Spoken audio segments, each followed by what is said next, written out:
আসসালামু আলাইকুম সুপ্রিয় শিক্ষার্থীবৃন্দ। গত ভিডিওতে আমরা দেখেছিলাম একটা দ্বিঘাত সমীকরণের কিভাবে ক্যালকুলেটরের মাধ্যমে সমাধান নির্ণয় করতে হয়। আমরা এখানে দেখব দ্বিঘাত সমীকরণ অর্থাৎ ax³ plus bx² plus cx plus d is equal to 0 এই আকারের সমীকরণকে আমরা কিভাবে ক্যালকুলেটরের মাধ্যমে সমাধান করব।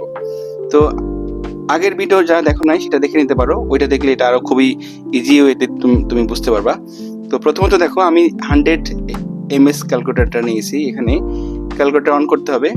দেন এখানে মোড বাটনে একবার দুইবার তিনবার তুমি ক্লিক করবা।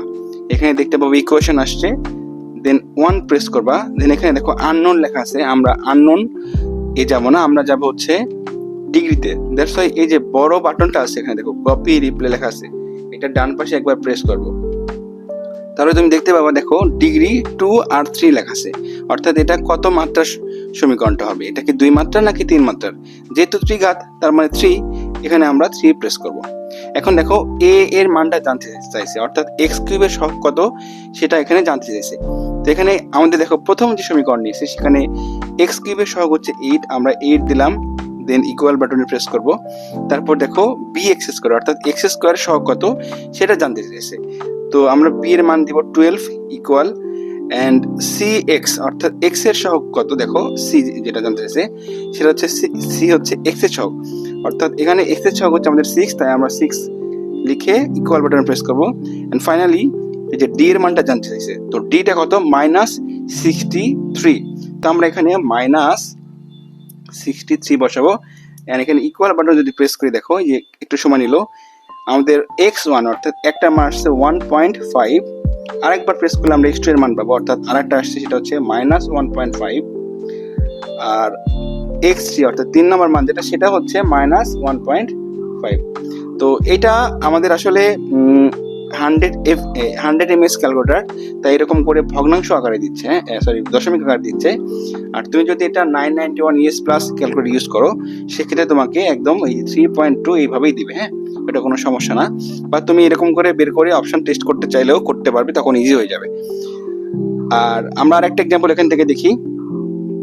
তো আমি এরকম করে দেখো ক্যালকুলেটর অনেকেই এরকম করে কাজ করার পরে যে একদম ক্লিয়ার মোডে নিতে পারো না, তাদের জন্য বলছি এখানে মোড বাটনে একবার ক্লিক করার পরে COMP1 এখানে 1 প্রেস করলে তোমার ক্যালকুলেটর আগে যেরকম ছিল ঠিক সেরকম হয়ে যাবে, মানে একদম শুরুতে তুমি ব্যবহার করার শুরুতে যা ছিল সেরকম হয়ে যাবে। তো আবার শুরু থেকে আমি যাচ্ছি, মোড বাটনে একবার দুইবার তিনবার প্রেস করব। আমরা এই ইকুয়েশনটা সলভ করব। এখন ইকুয়েশন আসছে 1 কে প্রেস করছি, দেন আননোন না, আমরা যাব ডিগ্রি মোডে। দ্যাটস ওয়াই এখানে একবার প্রেস করব।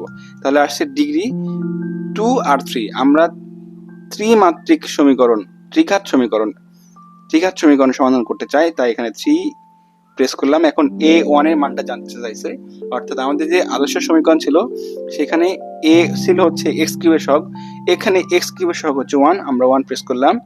তারপরে b এর মানটা জানতে চাইছে, b কি ছিল x² এর সহগ সেটা কত 6, আমরা 6 প্রেস করলাম ইকুয়াল c জানতে চাইছে, c কি ছিল c ছিল x এর সহগ, তাহলে এখানে x এর সহগ কত 11 প্রেস করলাম।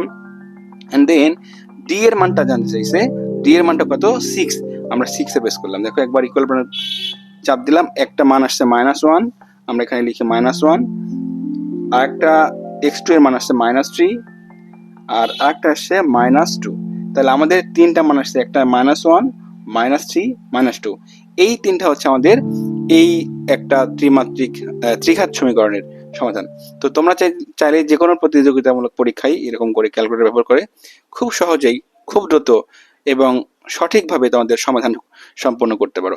যেহেতু তোমরা এসএসসি এইচএসসি লেভেলে ক্যালকুলেটর ব্যবহার করার সুযোগ পাও, সেক্ষেত্রে তোমাদের এই ট্রিক্সগুলো জানা থাকলে খুব সহজেই এবং নির্ভুলভাবে তোমরা এমসিকিউ এর আনসার করতে পারবে, বা রিটেনে থাকলেও সেটা তুমি উত্তর মিলিয়ে নিয়ে কাজ করতে পারবে। ধন্যবাদ সবাইকে।